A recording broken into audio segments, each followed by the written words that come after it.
Looking at the wiring diagram, that's the hazard flasher unit, which is 42 watts. That's the flasher unit for the indicators.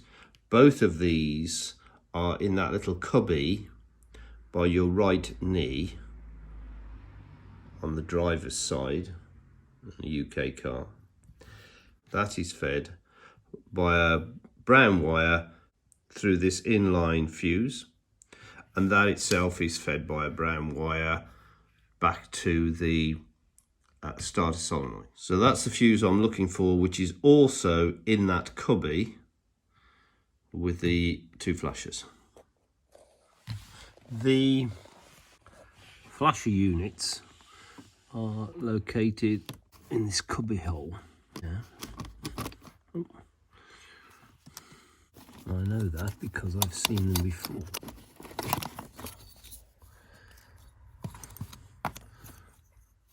So that's the flasher unit for the indicators. This is the 42 watt flasher unit for the hazard flashers. And I've had a look on the wiring diagram. It's supposed to be light green and pink, which that is, but the other connection is supposed to be a brown wire. I have a blue wire.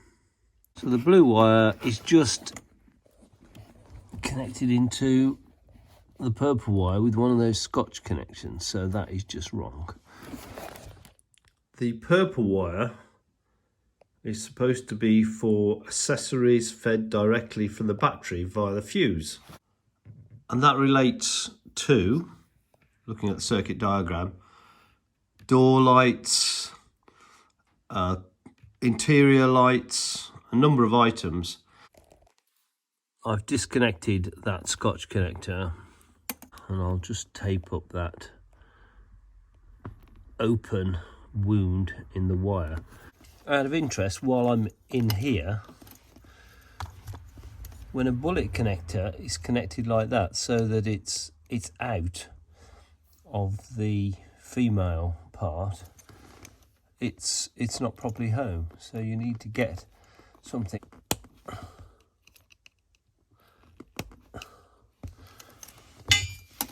So now it's properly located in the female part there. That blue thing is just a capacitor to help prevent radio interference. But at the top there, just there, that is the voltage stabilizer. I've just taken the fuse out of that fuse holder. That's a 17 amp Lucas 35 amp. That's the only fuse I can seem to find up there. So I'm guessing that is the fuse for the hazard flasher unit. I have this brown wire coming down, which appears to be disconnected. I also have this brown and green wire, which appears to be disconnected, but I'm going to test that for power. If this brown wire's got power without the ignition switched on, I'm going to connect that to this flasher and see whether that works. Now I've done the switch. That brown wire does appear to have 13 volts.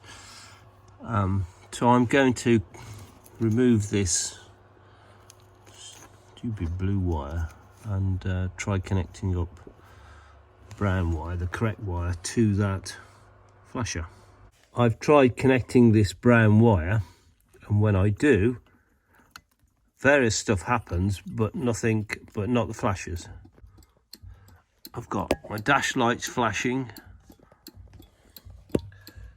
radio and other lights flashing here. I'm going to try and replicate exactly the hazard switch wiring on the wiring diagram. Those are the four, that cluster of four, and then there's the two at the top. So that equates to that cluster of 4 there, and then those 2 at the top. That means that green and red becomes that one, and the green and white is that one. That's the light green pink, LGK. That top one there, LGP, that's the light green purple, which goes to the flasher unit, and then there's a green there that goes off for power in. So I'm going to try and replicate that on the switch. I've removed all the wires. That's like the lump of 4 connectors, and those are the 2 connectors. I've replicated this on the switch. You have to remember that when you're looking at circuit diagrams on the Jensen, you're actually looking at it from the front where the switch is. So there's the hazard switch, and that's what it looks like. You're not looking at it from the back, you're looking at it from the front. What you have is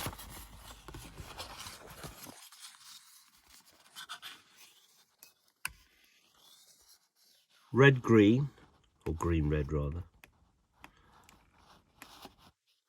green and white on that one there. This one here is the light green and pink. And then below that, at the bottom, you have the green wire, which is this one at the bottom there. And next to the green wire, you have that light green and purple. I hope that makes sense. With regard to this flasher unit, I've used that brown wire and connected it here, and I've also connected that green and pink wire to that side. What I don't understand is this is live, but if I take the fuse out, it's still live. So I'm not convinced that that fuse is somehow connected to this. However, it is a live coming in and remains live even without the ignition switched on. And now with the newly arranged, probably won't work, with the newly arranged switch, I'm going to see what happens. Okay, I've turned on my battery cutoff, and now I'm going to switch on the hazard switch. And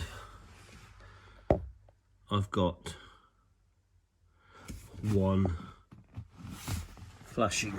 No, what does that mean? And I do have it flashing on the right hand side and the right hand side at the back, so that's good, I think, but nothing on the left.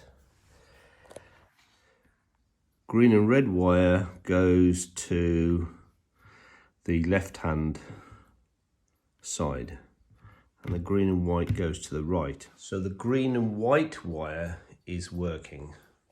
The green and red wire is not working. Maybe if I move it. That connection is loose. But I'm not getting anything flashing on this side.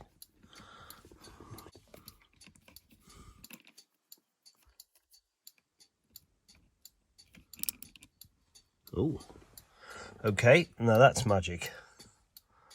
I have no idea what the other effect is going to be, but I do appear to have flashes and flashes at the front. I'll go do a bit more testing to make sure there's no unforeseen consequences of that connection. I've done some testing now and indicators work. I can't see any problems. What I've done is that red and green didn't appear to work and feed the left hand flashers. So I moved that wire, the green and red wire, from there, and I moved it to there, and I've tested with the meter, and these two do seem to be connected. This arrangement on my car appears to work. The switch on the diagram looks like that, with those 4 connectors corresponding to those 4 connectors, those 2 connectors corresponding to those 2 connectors. But the switch in the console for its operation is actually that way up, with this cluster of 4 at the top and those 2 at the bottom. That works for me. And I've taken the car out and I can't see any consequences of that arrangement. Job done, I think.